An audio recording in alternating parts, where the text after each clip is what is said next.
ಮುತ್ಯಾಲಮ್ಮ ಜಾತ್ರೆ, ಕರಗ ಮಹೋತ್ಸವದ ಮುತ್ಯಾಲಮ್ಮನ ಜಾತ್ರೆ ಇದು. ಸೊ ತುಂಬ ಜನ ಸೇರಿದ್ದಾರೆ. ಯಾವಾಗಲೂ ವರ್ಷ ಎಣ್ಣೆ ಮರ ಇರೋದರಿಂದ ತುಂಬ ಜನ ಸೇರ್ತಾರೆ ಈ ಒಂದು ಜಾತ್ರೆಗೆ.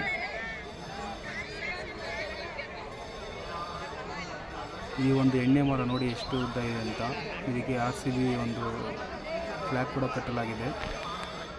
ಸೊ ತಯಾರಾಗ್ತಾ ಇದ್ದಾರೆ ಎಣ್ಣೆ ಮರ ಹತ್ತಕ್ಕೆ ಹುಡುಗರು. ಸೊ ನೋಡೋಣ, ನೋಡಿ ಎಷ್ಟು ಜನ ಸೇರಿದ್ದಾರೆ ಅಂತ. RCB ಫ್ಲ್ಯಾಗ್ ಓಡ್ತಾ ಇದೆ. ನೀರು ಟ್ಯಾಂಕರಲ್ಲಿ ನೀರೆಲ್ಲ ಆಗ್ತಾಯಿದೆ. JCB ಕ್ರೇನ್ ಎಲ್ಲ ಇದೆ, ಅಲ್ಲೆಲ್ಲ ಕಟ್ಟಿರೋದು.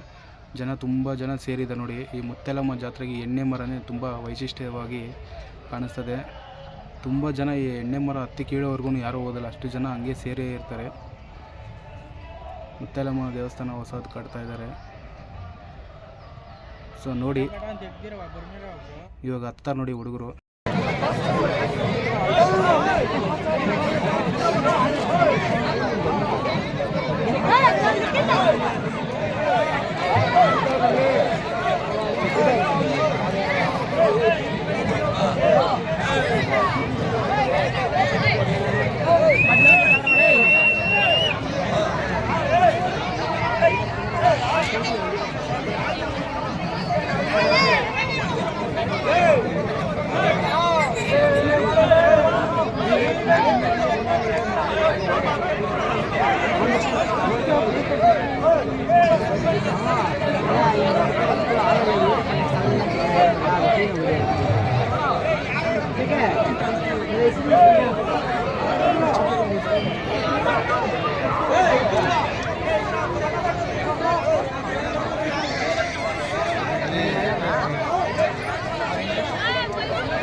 ಯಾರ್ಯಾರೆಲ್ಲ ಈ ವಿಡಿಯೋ ನೋಡ್ತಾ ಇದ್ದೀರಾ, ಮುತ್ಯಾಲಮ್ಮ ದೇವಿ ನಿಮ್ಗೆ ಒಳ್ಳೇದು ಮಾಡುತ್ತೆ. ಈ ವಿಡಿಯೋಗೆ ಒಂದು ಲೈಕ್ ಮಾಡಿ, ಹಾಗೆ ನನ್ನ ಚಾನಲ್ನ ಸಬ್ಸ್ಕ್ರೈಬ್ ಮಾಡ್ಕೊಳ್ಳಿ. ಜೈ ಮುತ್ಯಾಲಮ್ಮ ದೇವಿ ಅಂತ ಕಾಮೆಂಟ್ ಮಾಡಿ. ನಿಮಗೆಲ್ಲ ಒಳ್ಳೇದಾಗಲಿ. ಹಾಗೆ ವಿಡಿಯೋ ಕಂಟಿನ್ಯೂ ಮಾಡಿ ನೋಡುತ್ತೆ.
ಅವನೊಬ್ಬನೇ ಸಾಕು, ಹೋಗಿ ಬರ್ತಾವ.